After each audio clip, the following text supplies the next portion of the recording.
Shalom, meus queridos irmãos, a graça e a paz do Senhor.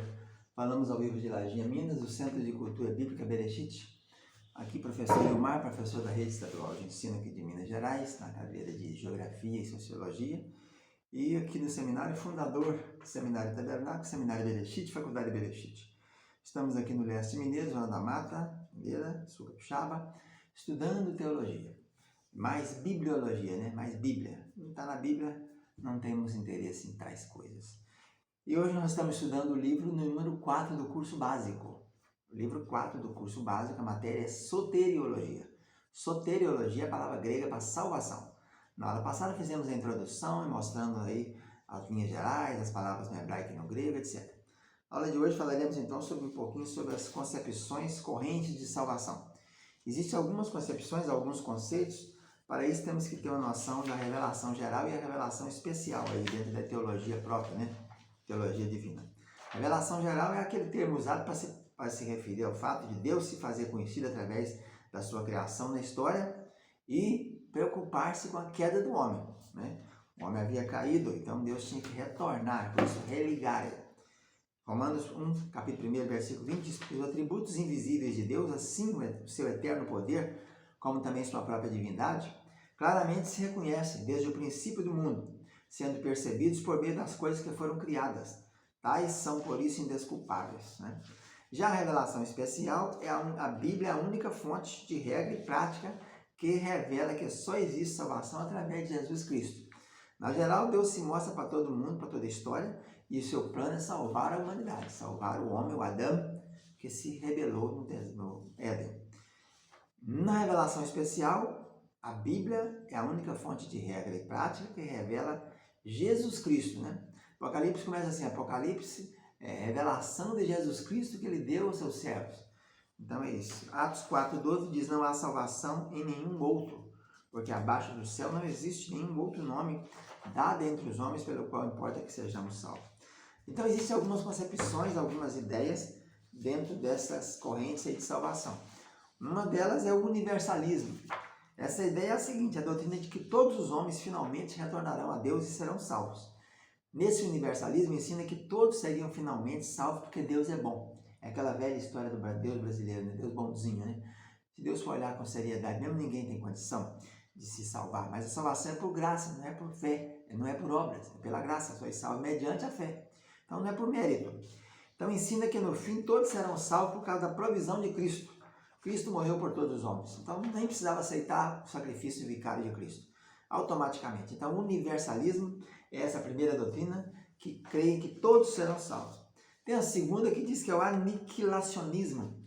Essa doutrina afirma que as almas não salvas deixarão de existir após a morte.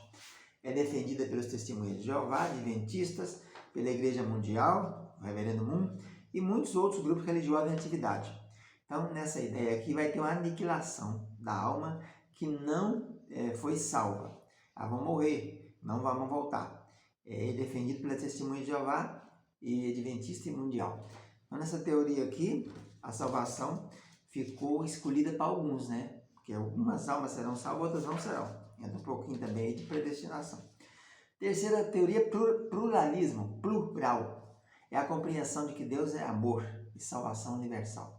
Não restringe o seu amor e seu projeto de vida só uma religião ou um caminho. Sua propaganda se direciona tanto aos ouvintes católicos, protestantes, como aos kardecistas, umbandistas, hinduístas, shintoístas, qualquer religião.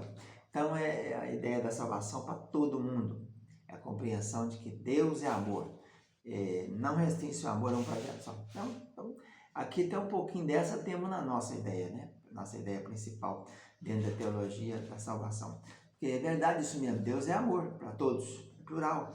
Salvação é para todos que aceitarem o sacrifício vicário de Jesus. Inclusivista é outra teoria, que acredita que as pessoas, mesmo sem ter ouvido sobre Jesus, podem ser salvas. Creem que a salvação pode chegar aos que nunca ouviram falar de Jesus. E a Bíblia, Jesus disse, esse evangelho do reino será pregado a toda criatura, e então virá o fim.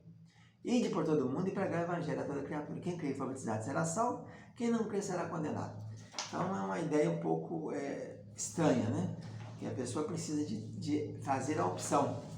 Eu não posso ter alguém que está na minha vida se eu não aceitar que a vida seja quitada. As características dos inclusivistas é o seguinte: procura dar espaço a outras religiões, procura outras interpretações, dá um valor à unicidade de Jesus, à cruz e à ressurreição.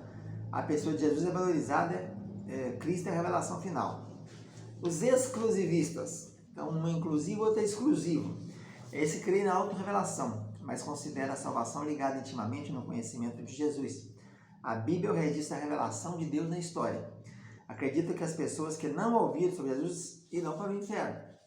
A salvação é exclusivista para aqueles que confessam Jesus como Salvador. O conhecimento e a fé em Jesus são necessários para que qualquer pessoa seja salva. Exclusividade de Cristo está na confissão do homem que Jesus é o único Salvador e Senhor que pode nos dar a vida eterna. Então, dentro dessas teorias aqui, a que mais se aproxima do nosso pensamento é essa aqui, né? Que o homem tem que fazer a opção. Ninguém pode ser salvo. Aí entra o livre-arbítrio, e entra Calvino, entra Armínio, isso tudo coisa que nós veremos aqui no andamento. Uma dessas concepções também é a teologia da libertação.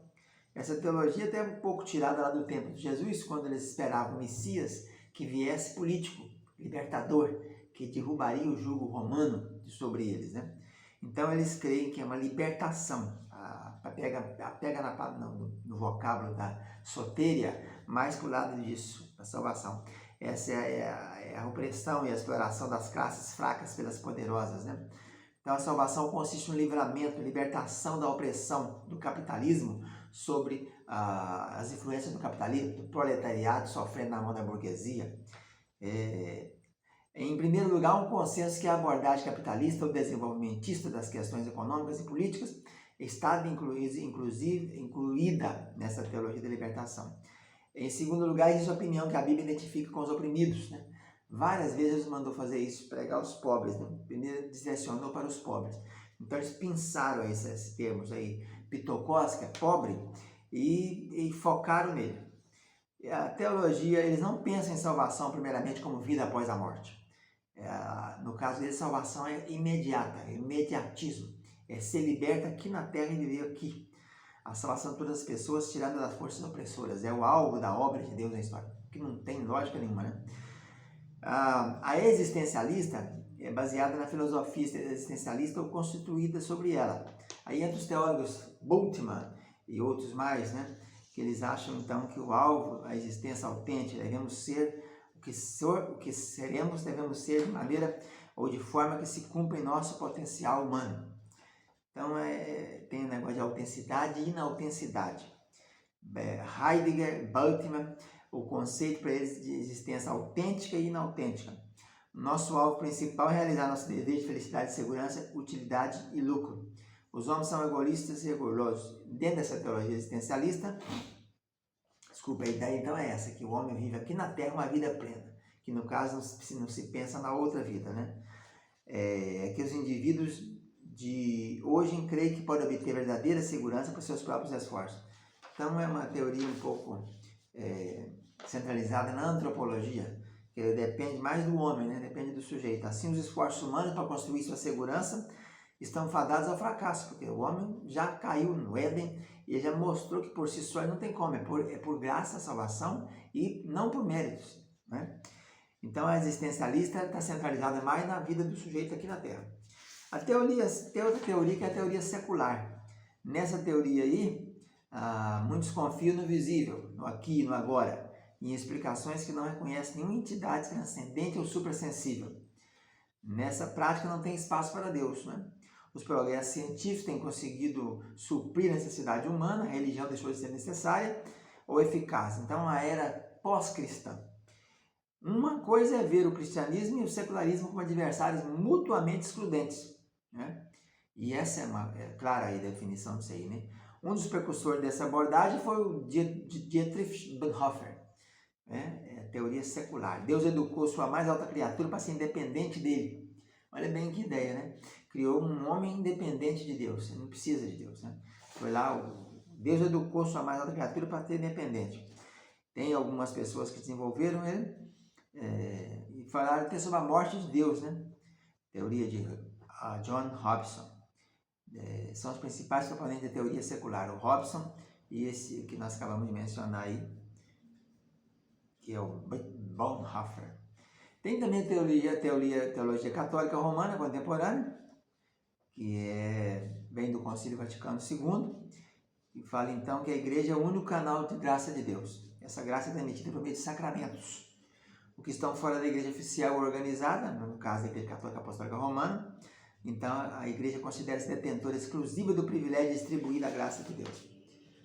Então, na prática, o povo de Deus é dividido em 3 categorias, segundo os católicos: os incorporados da igreja, os não católicos e os não cristãos. Então, aí temos esses conceitos aí desenvolvidos por Hans Kungen, na teologia de Karl Barth.